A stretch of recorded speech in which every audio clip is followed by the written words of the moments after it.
നമസ്കാരം. കേരളത്തിന്റെ ആഭ്യന്തര വകുപ്പ് കൈയാളുന്ന ബഹുമാനപ്പെട്ട മുഖ്യമന്ത്രി പിണറായി വിജയന്റെ തലയിൽ ഇടിത്തി വീണ പോലെ ഒരു അറിയിപ്പ് ഉണ്ടായിരിക്കുന്നു കേന്ദ്ര സർക്കാരിന്റെ ഭാഗത്തു നിന്നും. നാഷണൽ സെക്യൂരിറ്റി ഗാർഡ് എന്ന് പറഞ്ഞ പുതിയ ദേശീയ സുരക്ഷാ സേനയെ കേരളത്തിന്റെ തന്ത്രപ്രധാനമായ മേഖലയിൽ വിന്യസിക്കുന്നു എന്നുള്ളതാണ് ഇപ്പോൾ പുറത്തു വന്നിരിക്കുന്ന ഏറ്റവും പുതിയ വാർത്തകൾ. ഒരു ഇടവേളയ്ക്ക് ശേഷം ജമ്മു കാശ്മീരിലുണ്ടായ ഭീകരവാദ പ്രവർത്തനത്തെ തുടർന്ന് ഭീകരവാദികളെ ഇന്ത്യയുടെ മണ്ണിൽ നിന്നും തുടച്ചു നീക്കുക എന്നുള്ള ലക്ഷ്യത്തോടു കൂടിയാണ് ഇപ്പോൾ നാഷണൽ സെക്യൂരിറ്റി ഗാർഡിന് ദേശീയ നേതൃത്വം രൂപകൽപ്പന കൊടുത്തിരിക്കുന്നത് എന്നുള്ളതാണ് അറിയാൻ സാധിക്കുന്നത്. അത്യാധുനികമായ ആയുധങ്ങളും ആൻറ്റി ഡ്രോൺ അടക്കമുള്ള സംവിധാനങ്ങൾ അടങ്ങിയതാണ് നാഷണൽ സെക്യൂരിറ്റി ഗാർഡ്. NSG എന്ന ചുരുക്കപ്പേരിൽ അറിയപ്പെടുന്ന ഈ സേനാ വിഭാഗം, സുരക്ഷാ വിഭാഗം ഇനി കേരളത്തിൻ്റെ മണ്ണിൽ സുരക്ഷയുണ്ടാകും എന്ന് പറയുമ്പോൾ കേരളത്തിൻ്റെ ആഭ്യന്തര വകുപ്പ് കൈയാളുന്ന മുഖ്യമന്ത്രി പിണറായി വിജയന് ഇത് തെല്ലും രുചിക്കുന്ന കാര്യം തന്നെയല്ല.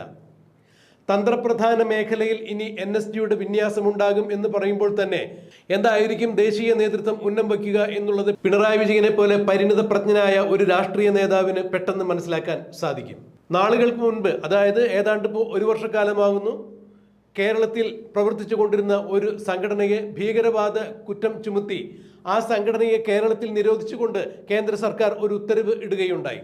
അതിനുശേഷം കേരളത്തിലെ ഇത്തരത്തിൽ പ്രവർത്തിച്ചിരുന്ന പല പ്രവർത്തകരെയും ആ സംഘടനയുടെ, നിരോധിത സംഘടനയുടെ പലരെയും കേന്ദ്ര സുരക്ഷാ സേനയെത്തി പിടിച്ചു കൊണ്ടുപോവുകയുണ്ടായി. ഇപ്പോഴും അവർ ജയിലിൽ തന്നെയാണ് എന്നുള്ളതാണ് അറിയാൻ സാധിക്കുന്നത്. കുറച്ചുകൂടി വ്യക്തമായി പറഞ്ഞാൽ, ഇന്ത്യക്ക് പുറത്തുള്ള വൈദേശിക ഭീകര ശക്തികളുമായി ചേർന്ന് ഇന്ത്യയുടെ സ്വാതന്ത്ര്യത്തെയും ഇന്ത്യയുടെ അവകാശ അധികാരങ്ങളെയും ചോദ്യം ചെയ്യുന്ന രീതിയിൽ ഇന്ത്യയെ നശിപ്പിക്കാൻ വേണ്ടി ഇറങ്ങി തിരിച്ചിരിക്കുന്ന ഭീകരന്മാരെ ഏത് വിധേനയും ഇന്ത്യയുടെ മണ്ണിൽ നിന്ന് തുരത്തുക എന്നുള്ള ഉദ്ദേശത്തോടു കൂടി തന്നെയാണ് ഇപ്പോൾ നാഷണൽ സെക്യൂരിറ്റി ഗാർഡിന് രൂപം കൊടുത്തിട്ടുള്ളത് എന്നാണ് അറിയുന്നത്.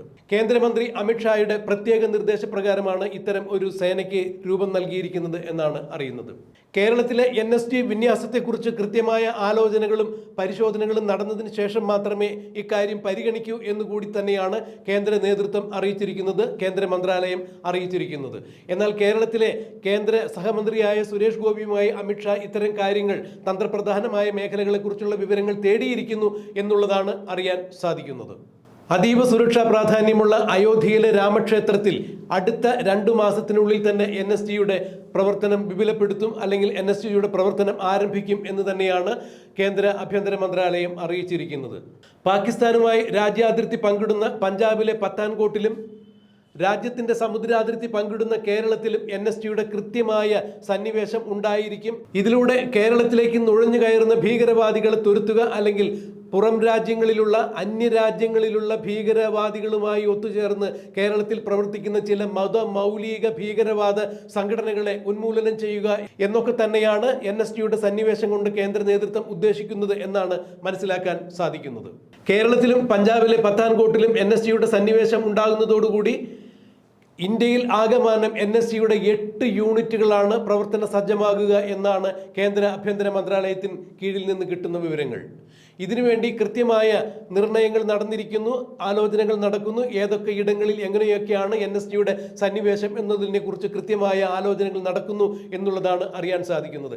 അയോധ്യയിലെ രാമക്ഷേത്ര ഭൂമിയിൽ 2 മാസത്തിനുള്ളിൽ തന്നെ NSGയുടെ പ്രവർത്തനം ആരംഭിക്കും എന്നറിയുമ്പോൾ തന്നെ കേരളത്തിൽ എപ്പോഴാണ് ഇത് തുടങ്ങുക എന്നും പഞ്ചാബിലെ പത്താൻകോട്ടിൽ എപ്പോഴാണ് NSG എത്തുക എന്നുള്ളതും കൃത്യമായ വിവരങ്ങൾ ഇതുവരെയും പുറത്തു വന്നിട്ടില്ല. എന്നാൽ അതിൻ്റെ ആലോചന ഘട്ടങ്ങളെല്ലാം തീർന്നിരിക്കുന്നു. കൃത്യമായും ഈ വർഷം അവസാനം തന്നെ NSG കേരളത്തിലെത്തും, പത്താൻകോട്ടിലും എത്തും എന്ന് തന്നെയാണ് അറിയാൻ സാധിക്കുന്നത്. രാജ്യത്തിനകത്ത് തന്നെ ഏറ്റവും കൂടുതൽ മതമൗലിക തീവ്രവാദികൾ സങ്കേതമാക്കുന്നത് കേരളമാണ് എന്നുള്ളതാണ് ഇപ്പോൾ അറിയാൻ സാധിക്കുന്നത്. കശ്മീരിലേതിന് തുല്യമായ അവസ്ഥയിലേക്ക് കേരളത്തിൽ മതമൗലിക തീവ്രവാദികളുടെ അതിപ്രസരം ഉണ്ടാകുന്നു. അന്യ രാജ്യങ്ങളിൽ നിന്നുള്ള മതമൗലിക തീവ്രവാദികൾ കേരളത്തിലെ ചില മതമൗലിക സംഘടനകളെ കൂട്ടുപിടിച്ചുകൊണ്ട് തീവ്രവാദത്തെ പ്രോത്സാഹിപ്പിക്കും വിധത്തിൽ ഇവിടെ വിധ്വംസക പ്രവർത്തനങ്ങൾ നടത്താൻ ഒരുമ്പെടുന്നു എന്നുള്ള കേന്ദ്ര രഹസ്യാന്വേഷണ വിഭാഗത്തിന്റെ നിർദ്ദേശത്തെ തുടർന്ന് തന്നെയാണ് കേരളത്തിൽ ഇപ്പോൾ NSGയെ വിന്യസിക്കുന്നത് എന്നാണ് അറിയാൻ സാധിക്കുന്നത്.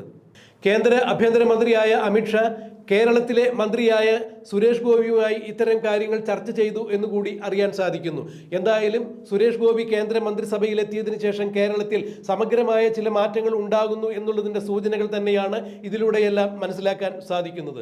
കഴിഞ്ഞ ദിവസം മുല്ലപ്പെരിയാർ വിഷയത്തിൽ ശാശ്വതമായ ഒരു പരിഹാരം തേടിക്കൊണ്ട് സുരേഷ് ഗോപി ISRO ചെയർമാനെയും ISROയിലെ വിവിധ ശാസ്ത്ര സാങ്കേതിക വകുപ്പുകളുമായി ബന്ധപ്പെട്ട് സംസാരിക്കുകയുണ്ട്. ഏത് തരത്തിലാണ് മുല്ലപ്പെരിയാറിൽ കേരളത്തിനും തമിഴ്നാടിനും ഗുണകരമായ രീതിയിൽ ഒരു ശാശ്വത പരിഹാരം കണ്ടെത്തുവാൻ സാധിക്കുക എന്നുള്ള ആലോചനയുമായി സുരേഷ് ഗോപി ഇറങ്ങിത്തിരിച്ചിട്ടുണ്ടായിരിക്കുന്നു.